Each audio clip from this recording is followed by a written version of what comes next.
Okay. I wrote this biography in 1997, so it's kind of dated. Um, I was born at the end of 1928 in Berlin, Germany, the product of a mixed marriage between a Jewish middle-class intellectual professional man and a poor working-class woman who had only finished the 8th grade. My father's father had been a leading role in the Social Democratic Party, had been co-president of the Weimar Republic for a short time, and was assassinated on the steps of the Reichstag in 1919 by forerunners of the Nazis.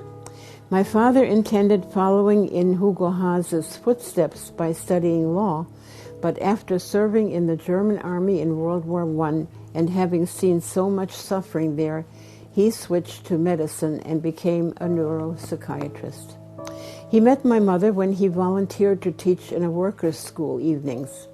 She had left school at age 14 and gone to work as an office girl in the city.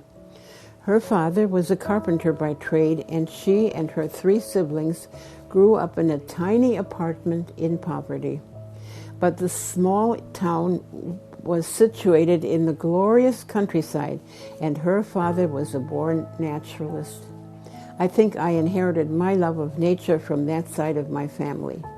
Both my parents and grandparents were atheists and leftists.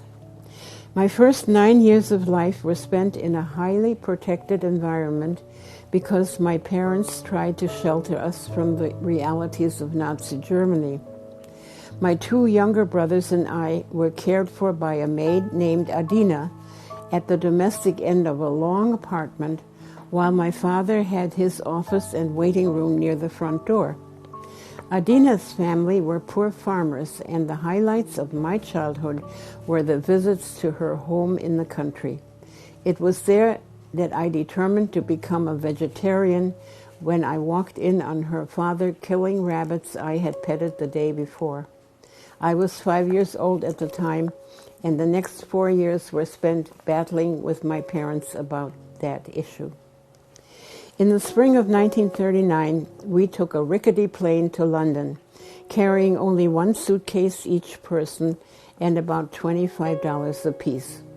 All other belongings had been packed under the strict supervision of a Gestapo officer into a big crate to be shipped to us later. We never saw it again, of course. Material possessions alone would not have mattered so much, but my grandfather's papers, including a personal letter from Lenin, and all our baby pictures were gone forever.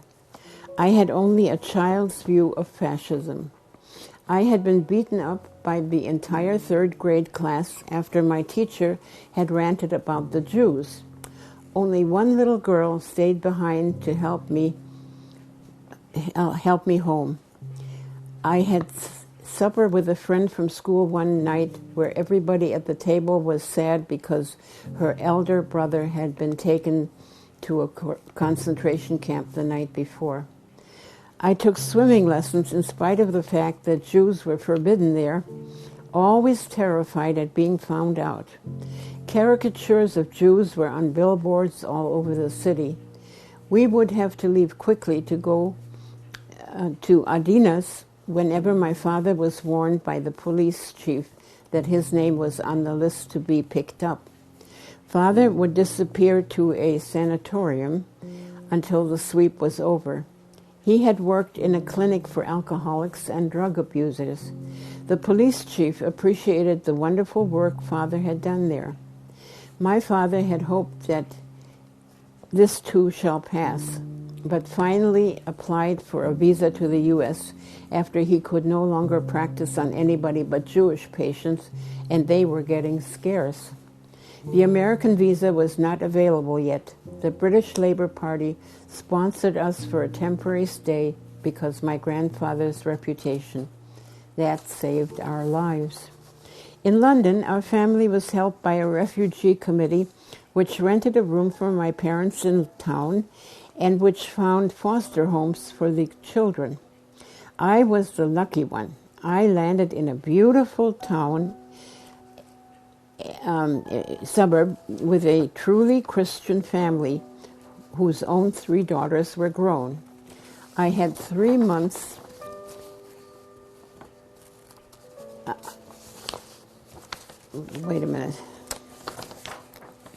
school under my belt and a tiny dictionary in my pocket. I still have that little dictionary. The Bryants did not speak a word of German. They had offered to turn their kitchen kosher for me, but I relieved them of this burden by conning them to let me be vegetarian. I felt I had arrived as a person in my own right, responsible by making my own friends and influencing my own people, no longer just an appendage of my family. I was painfully shy as a child, but the Bryants' kindness allowed me to flower. Mrs. Bryan tutored me for almost a year until a London school was evacuated to our village. She brought me from reading Peter Rabbit to Jane Eyre in that 1 year. Her grown daughters visited and took me on long hikes in the woods and fields. The good life there helped me to overcome the sadness of having to leave my friends and relatives and the country of my birth. In April 1940, we finally arrived at Ellis Island.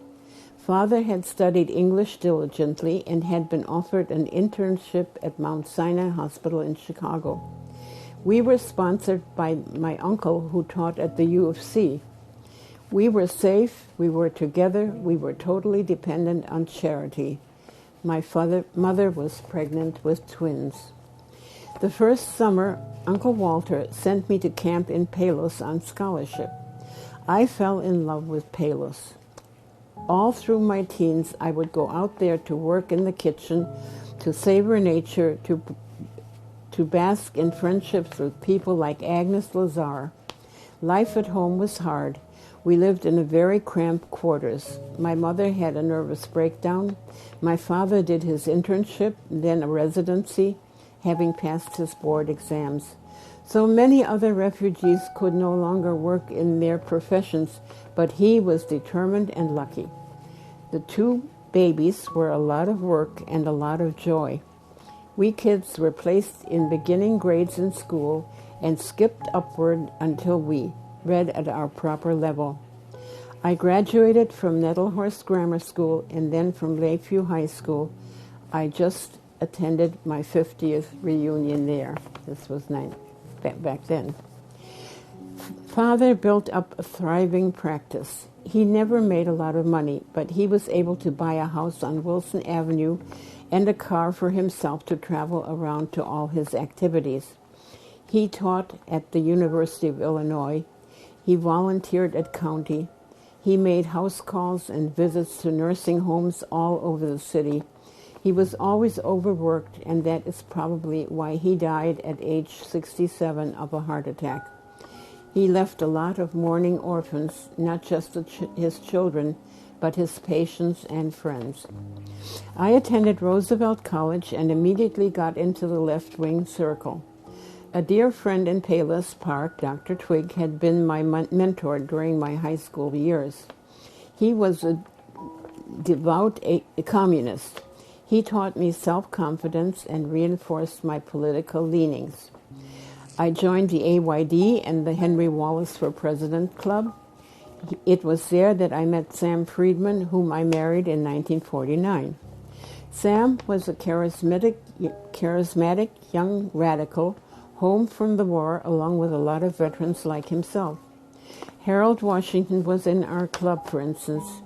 After graduating Roosevelt, he went to the U of C on the GI Bill. He worked at the U of C Press, and I took a job at Harper Library. We built our house with the help of my brothers and a neighbor and with a loan from my father. When the House Un-American Activities Committee came to town, Sam was hauled up in front of it, along with a couple of other students, plus some very well-known professors. They all took the fifth and stuck it out. We expected to have our house bombed by our conservative neighbors, but got only one threatening letter. Sam had visits from the FBI at his various jobs, and otherwise nothing happened to him. Luckily, his employers were not intimidated. In 1954, we had our first child, Karen, who was followed in 1956 by Noreen, 1969 by Mark, and 1961 by Reva. I stayed home to be a full-time mother. Sam got into the educational publishing business. We grew apart but hardly noticed because we were so busy. Then in 1970, Dr. Twigg shot himself in the head. I was over there comforting Emma and mopping up his blood and brains while Sam was out of town on a business trip. It turned out that he was actually with his mistress of long standing right here in Chicago. I was in shock on both accords, but soon realized that our marriage had not been so great for a long time. Into this picture walked an old friend of my father's from Israel, here to attend a seminar of cardiologists. I had known him on and off all my life, and this time I fell head and heels in love. It was an impossible situation. He was old enough to be my father. He was married. He lived half a world away. Still, he was the love of my life, and we exchanged letters for the next 14 years and had only occasional times together. My last letter to him was numbered 1002. We exchanged more than people lucky enough to have their knees under the same kitchen table. I wanted a divorce. Sam wanted to keep the status quo. He felt that we should stay together for the sake of the children. However, I thought it better for the kids to see the gleam in Daddy's eyes for someone else than not see it at all. It all turned out for the best because he is happily married to a wonderful woman who is my friend as well as a great third grandmother for our progeny. I had to go to work to support myself after about 20 years off the workforce. I had done volunteer work, but felt I had no skills. While I was RE director at TUC and still sitting in the office one day, Ken Pfeiffer, one of our members, phoned.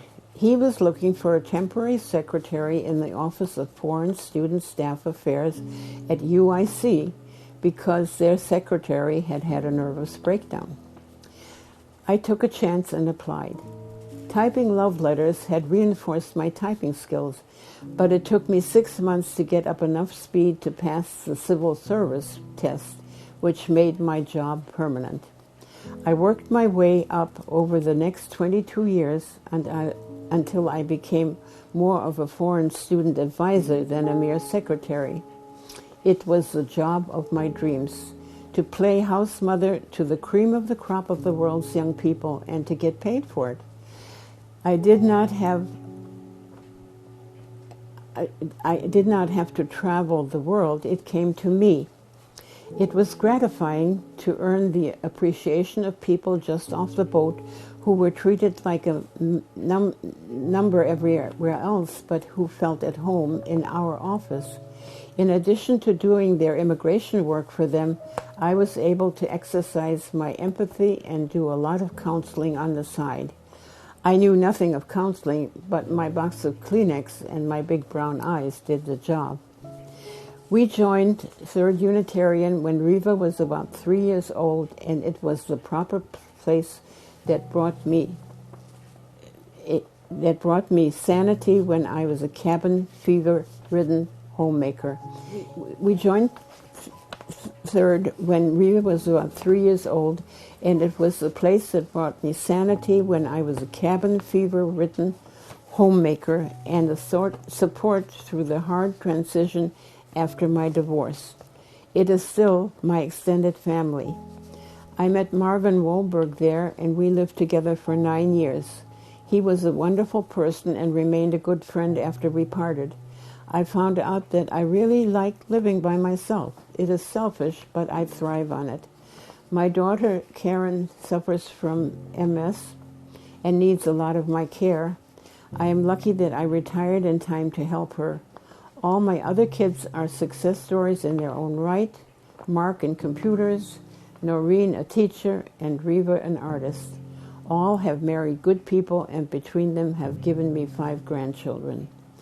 I love my life in Palos, where I walk 7 miles a day and where I hope to stay. A combination of my peasant roots and my refugee experience causes me to refuse to move until Dr. Kevorkian comes to tea. Well, Berlin was a big city, but also a very beautiful city. It had the Tiergarten, big nature park right within blocks of our house. And we kids were allowed to go. It was Nazi Germany, but we took streetcars to the other end of the city.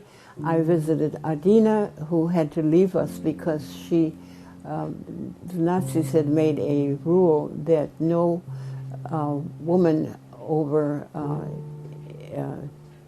certain age could work for Jews.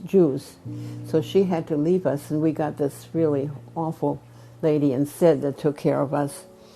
And yeah, and the Tiergarten is where we lived our nature, you know. It was just beautiful there. So then, and I always wanted to live in the country, you know, with Adina. And by the way, I named my daughter Karen Adina in memory of Adina. And in Brookmans Park in London was a suburb like Oak Park, you know. It had beautiful nature preserves, it had fields, there was nature everywhere. They had an arboretum with interesting trees, and they had a dog named Dilly Dally, a spaniel, and I had always wanted a dog.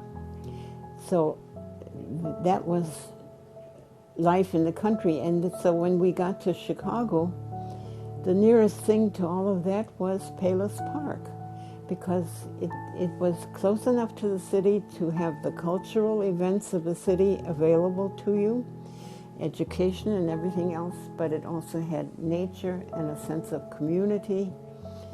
And the center there, my Uncle Walter sent us kids to camp there when I was 10, and I spent my whole teenage years there doing all kinds of work, kitchen work and garden work and farm work. And it was the founder, Sandy, his favorite hymn was "Work for the night is coming," and he saw to it that everybody got work. He would get you up and get you going. And it was a place where my father sent his patients who had nervous breakdowns and had been incarcerated in mental institutions. And instead of sending them home to where the trouble started, he would farm them out to the center, Community Center Foundation, and they would be cured by hard work.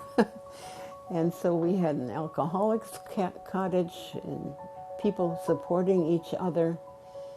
And it was a very religious place, but I got along with people who believed in God and people who didn't, so it's okay. I take people where they are and I respect their view. It was a combination.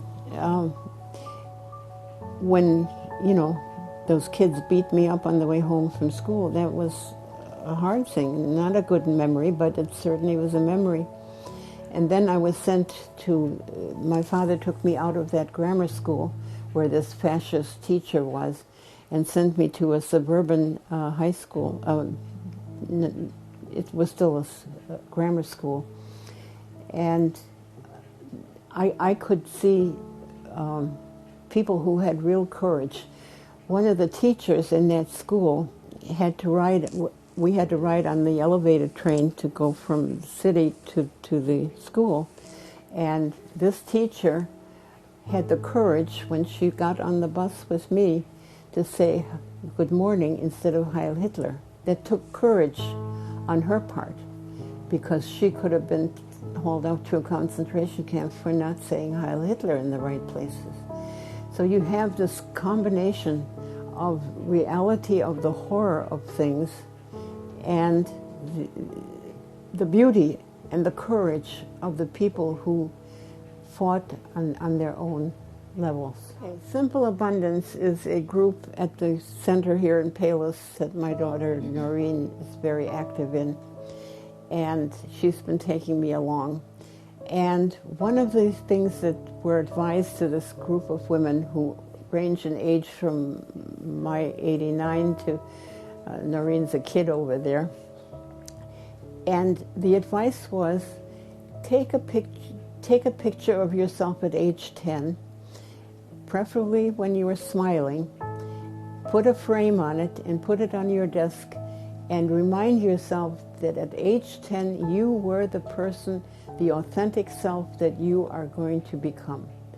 All your life, that core of a 10-year-old kid will stay with you. You will have different tiers of your life, but that's really, in those days, do you remember what house you lived in? Yes, you did. Do you remember what doll you had? Do you remember what clothes you liked? Did you listen to your mother's choice of? No, you didn't. You said, no, this is my outfit I want to buy, and this is the song I want to sing, and this is the friend that I want to keep. This is you, the core of you from childhood on. And you take that with you through all the different stages of your life. And your house? I still have that doll. Okay. Yes, of course. His name was Tommy. And my kids all knew Tommy. And yeah, you remember the doll. And you remember, well, when I had to leave Berlin, I took with me a picture of Adina and a feather from my parakeet. You know, the animals in your life and the people in your life and the places you lived, that's still in your memory if you're lucky enough not to have Alzheimer's, which I'm lucky enough not to have. I have a certain amount of senility, but not, I can still remember things, and that's a great gift to be able to do that. Oh, she was 16 years old when they shipped her off to be a maid in the city to send home some money to the family on the farm. And I can still remember her holding me in her arms at the beach when I was about 2 years old. And I can still feel the tactile memory of that hug that she gave to me. And when 9/11 happened here, I had a phone call on that same day from Adina in Germany. She was by then old and was about to die. And she said, "Hello, my child." I was her child all her life. She lived in Germany and she had families and grandchildren and so on. But I was her first child. So these tactile memories are important as well as the cultural memories. He had a great sense of humor. He wrote poetry in German and in English. He translated Faust, Goethe's writings, and he has a little booklet where he gave the English translations, because the people who had translated Goethe here made it sound like stilted, like Shakespeare or something, not ordinary language. And the beauty of Goethe was that it was ordinary language, everyday language. So I also have that here someplace that I kept. He introduced us to sex education and the Iliad, and he would read to us sophisticated stuff when we were little kids. And he took me with him to the hospital. I have this book that was made of Moabit, the hospital which was like county hospital in Berlin where he was active. And I remember feeling so proud to be holding the hand of this guy that was so much admired there. And they have a plaque in his memory in that hospital today. And years ago, this young intern came over here to America and made a exhibition of that hospital, and in English. So we have the English too. You know, Christian Pross was the guy who came here, and those lessons still apply, and there's still interest in what the humanitarian work that was done during the Weimar Republic. Now, right now with all this health crap and this rise of fascism in Europe and everywhere, that value system is still there, and there are still people who are marching, who are defying these racists, and that stems from that. She was, she loved nature. She insisted on having a pet rabbit in this apartment that we had, which she had rescued when the mowers came and this baby was going to be decapitated. She took it home, and that was her pet. She brought it into the marriage, and they lived with my mother-in-law, who couldn't stand these animals. They were not used to animals in the house, and this rabbit would dash past her. I can still see the, you know, the conflicts, family conflicts, because of some different upbringing. But my mother had these twins.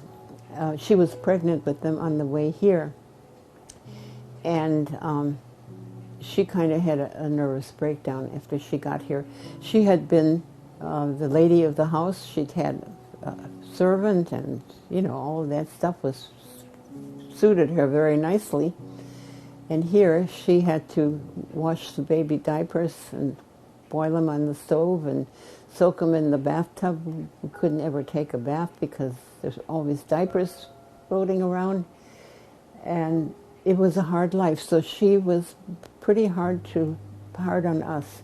She made us the servants that she missed. So that's where the family saying goes, convict, which means the table can clear itself. Convict. It means somebody will clear the table, not her, you know. And my family still uses that convict. It's part of the family lingo. Already in Oxford, you know, she had to do work, and she had to be the servant instead of the lady of the manor. And it was hard on her. But she was very intelligent, and the twins, when she told us that she was going to have a baby, I said I'd rather have a parakeet. But I wouldn't trade those kids in for a parakeet. And my sister Florence is the one who is still alive. Lillian died years ago of cancer. But Florence was my kid. I had to diaper her and do everything for her. So she definitely is one of my kids too. Like I was Adina's kid. Those relationships are interesting. Well, I always felt very loved and appreciated in these family circles. And you now Third Church is my extended family. The Community Center Foundation is my extended family. My neighbor next door is my extended family. So we go through life with different groups of people. Some of them die off and some of them survive. It's hard. You have to take care of the younger ones, and you're responsible. You know, you're the one that sets the pace and sees that they clean their room and whatever. I got a scholarship to Roosevelt because at Nettlehorst, one of the teachers there recognized that I was a good writer and so on, and so she got me a scholarship to Roosevelt. And there I got in with the radical people at Roosevelt. It had been, the YMCA college had been transferred to, you know, Roosevelt College. And so I studied modern languages, believe it or not. So I could read a little Spanish and French, but mostly I also brushed up my German because I took a course in German literature, which I had not been old enough to take part in Germany. And that was very nice. There was a group called American Youth for Democracy, AYD, and that's where I met Sam and Harold and all of those people. They were politically active, and we all went to Washington, Wallace for president, and we did a sit-in in Canton, Ohio on the way home. We were a mixed group in the car, and we sat at the lunch hour and at lunch counter at one of these no blacks allowed, and we just sat there through the whole lunch hour and ruined their lunch for them. That was the first of the sit-ins, you know. So that was kind of something that I did before sit-ins became popular. Other people took over on that score. Yeah, well, anyway, my father had his office downtown, and he used to park at the garage across Lakeshore Drive on the other side, and he'd have to walk along the long hike over the bridge, over the tracks, you know, below, to his office. And he had lunch every day at a little local restaurant there. And I had a friend of mine was black, and her name was Verona Hughes, by the way, not Ella. But I brought Verona with me one day to have lunch with Father, and the people in the restaurant were appalled, but they could not really turn him away because he's their regular customer. So they sat us way by the kitchen door so that we would be inconspicuous. So I integrated that little restaurant. And then later on, when I met Ella Jenkins, you know, she became part of our family too, our extended family, and still is. So we've had friends of all kinds, and in the Office of Foreign Student Affairs, I have friends from all nationalities. They're all part of my extended family. Ella Jenkins is a folk singer. I have a whole book on her stuff here, you know, which I can share with you. Sure. And we are still in touch, and her friend Bernadelle Richter, they are at the Admiral home, and they're doing a documentary on Ella, by the way.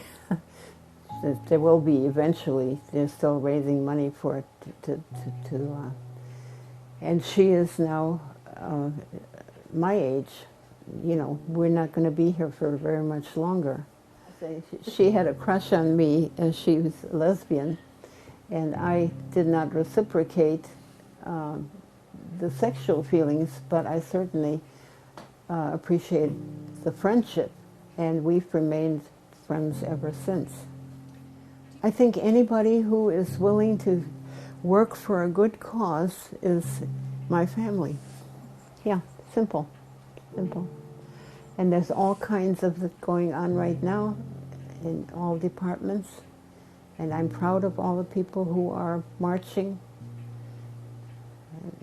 We marched with Martin Luther King, and we did all those things when it wasn't very popular to do. You know, if you're going to overcome fascism in the world, you're going to have to object, resist, and march. And now these kids, these high school kids that are marching now for gun control, they're my kids. You know, I have a feeling for them, and I think it would be vice versa. We share that. By the way, Ella did come to Third Church quite a bit because she participated in memorial services and so on. So we, in the lost archives, they must have pictures of her, you know. And she was also not afraid to say something, because one of these physics teachers in the high school was coming up the aisle and his zipper was not fixed. And she says, "Zip up." A hootenanny means that everybody comes and everybody sings and plays an instrument, and you take an instrument that's in the house, if it's a couple of spoons or whatever. Every kid in a hootenanny participates, singing or banging on something, and it's a get-together to feel good about music in our lives. And she got, what was the prize that she got? The Grammy. The Grammy, yeah, she was honored the Grammys years ago. So she got a Grammy, which is for her a big thing, you know. Well, he became kind of a conservative later on. So he would sneer about me and my folk song Army, you know, in a disparaging way. But he married this wonderful woman, Karen, and we're still good friends.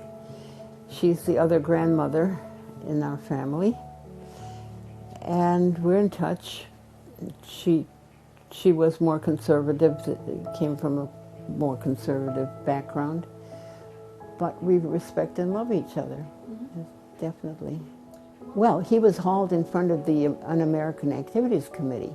He was on TV, and so was Anton Carlson, who was one of the professors there, and he was very famous, and so they brought all the little fish along with the big fish, and they all stood their ground, and they were on TV. And so here in Palos, everybody watches TV, the news, and here is this radical has built a house in their midst, and we were afraid we're going to be bombed.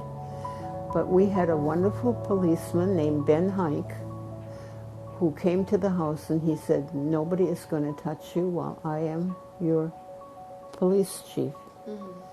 Another courageous person standing up against what was expected of him to be, you know? Yeah. And you just have to admire all those people. They're fighting the good fight. As long as we have a planet to belong to, we will have to continue this fight. It was on the back porch of my neighbor's house, and very few people came. And I still treasure a telegram that one of my father's friends sent. "For many years may you be happily united. We celebrate with you, though not invited." I treasure Fritz's telegram. Still have a copy of it. And my father was there giving the bride away, and the justice of the peace was doing a civilian marriage, not a religious one. And when he said, who gives this woman to be the wife, you know, my father's just standing there, and somebody nudged him, and he said, "Oh, Ernst Hase." You know, afterthought. So we got married on the Twig porch. Yeah, what were those? And Dr. Twig was the one there who helped build this table. Yeah, well, I was too young. I was 20 years old, I think, when I got married. And different stages of life require different partners, And people grow apart, and Sam and I kind of grew apart politically, but he was always the father of the house, and the kids were his most important thing. We shared that. No, never any question about that. And of course, he built this house, and so he has a stake in what was happening here. This house is part of him. Being alone is the scariest part. I had Noreen. I was on a gurney with Noreen in the hall, and they were waiting. The delivery room was not ready, and they kept saying, "Hold it, hold it." And I had Noreen there, all by myself with no other human being. And I was afraid that she was going to fall to the ground off this tall gurney. And that's the scariest part, is to be alone. I would have been happy if a 6-year-old kid had been with me, just another human being during the birth process.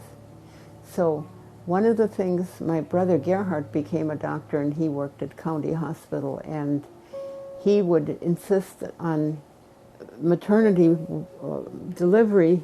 There would be a whole row of beds in a row, everybody at different stages of delivery, and the doctor would go ahead and examine each one and maintain. And that was a comfort, because you were not alone, you were being monitored. Yeah. But the poor, they were in County Hospital, lined up 9 to the room, and the doctor in charge every minute. You were not alone. Huh. And that's amazing. Yeah, well, I always try to stay from doctors, away from doctors. It's one of the things of my life. So I don't take a lot of drugs, and I live a simple life, and I take care of my body the best I can.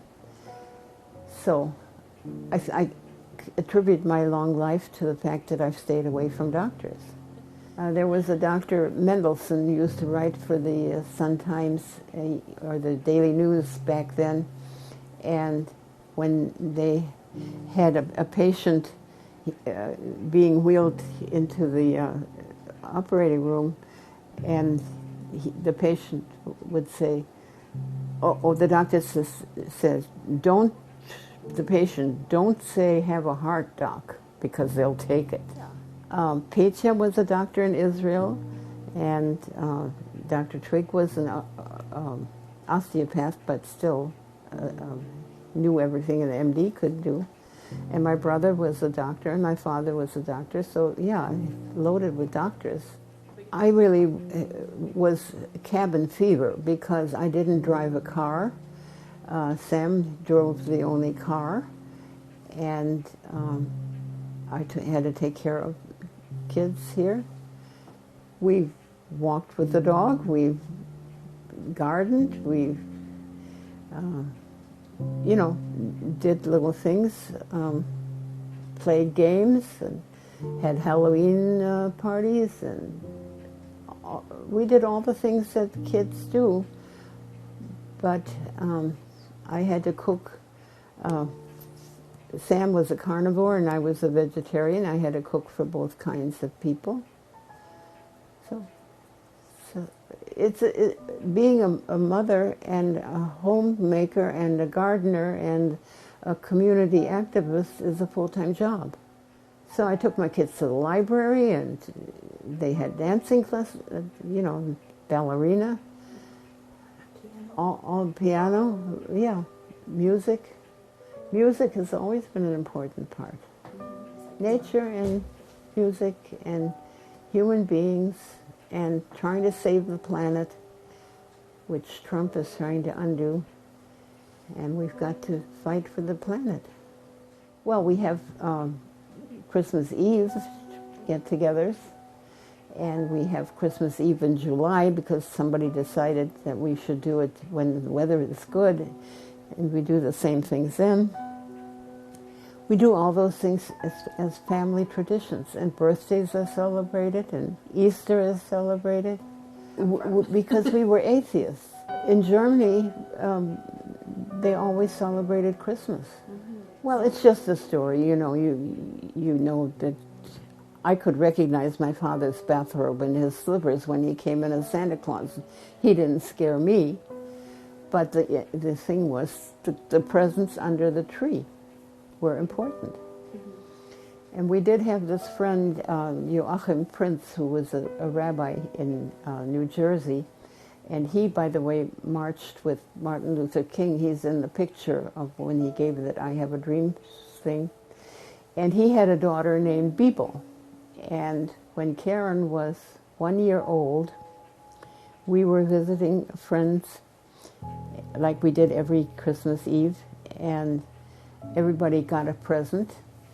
And Bibel, 3 years old, coming down the stairs, bearing her most important present for Karen, who's 1 year old. She's bringing her potty. That was the kind of gift that you got for Christmas. Now, it doesn't matter whether you're Jewish or Muslim or whatever it is, the idea is to give and to receive, and to be gracious both ways. You have to learn also to receive. But I can still see Bibel coming down the stairs with that potty. I read this in the atheist journal that I subscribe to, and it says, what do you get when you cross a Mormon with a Unitarian Universalist? Someone who knocks on your door for no apparent reason. Okay, that's for the Unitarians. Of course, they if they're knocking on the door, they have reasons, but I always, the Seventh-day Adventists would come and knock on the door, and I always told them I'm Jewish, and that they let me off the hook right then. So it's good to be Jewish in certain places.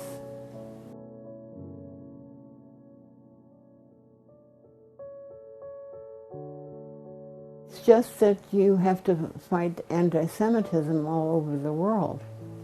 And so I'm always on the side of the underdog, and if the Jew happens to be the underdog or the Muslim is the underdog, I'm going to be on that person's side. The fear of the other is what we have to overcome. And we have racism now rearing its ugly head in Europe and all over the world and here. We've got to do that, but it isn't a religious thing. But I have friends who are Christian and who are Muslim, and I respect their point of view, and I try not to rub them the wrong way, and respect them and help them mourn when somebody loses somebody. You know, more power to them if they think they're going to be reunited. It's going to be kind of crowded up there, but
some years back, someone explained to me the concept of negative pleasure.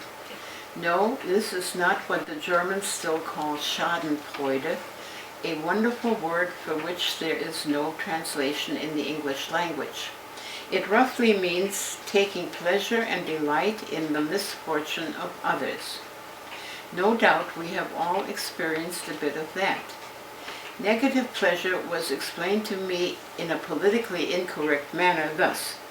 When the little moron was asked why he kept hitting his head against the wall, he replied that it feels so good when I stop. Last week, my refrigerator died suddenly.